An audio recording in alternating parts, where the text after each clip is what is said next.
Isang mapagpalang umaga mga kaibigan. At nandito po kami ngayon sa isang kuweba. At ang kuweba na to ay sabi nga nila ay napakarami ng ginto. Hindi ko alam kung ano ka totoo, kaya papasukin po namin ito maya maya. Kaya malalim po ito at may ano po may ang tawag nito, mayroong siyang intersection sa loob. Kaya samahan niyo po ako, papasukin po natin. Tara, dahan po lang at baka tayo mauntog. Okay, yan po aming team.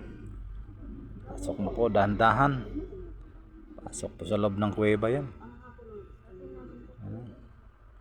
Kaya pag sa ganitong senaryo mga kaibigan, mga katiits, ayan po mga team, ay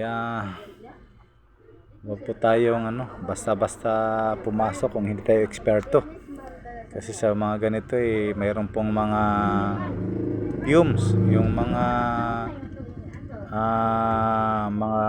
chemical reaction mula sa mga minerals ng lupa. Kaya ayan po, pasok po natin. Napakadilim talaga sa ilalim pag wala kang mga flashlight. Kailangan pala kompleto pag pumasok.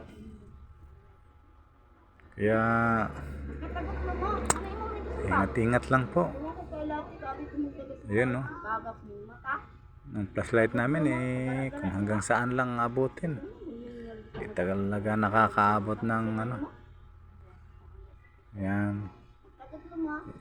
Ang likod niyan nandun po ang intersection.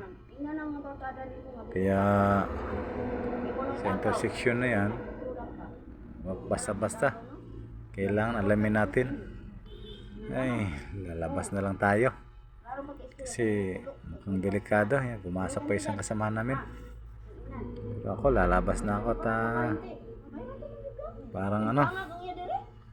parang iba na ang amoy. Okay.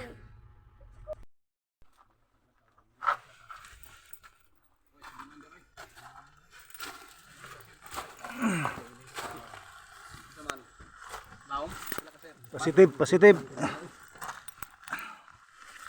kayo. Ano sampulay? Kalko gapon.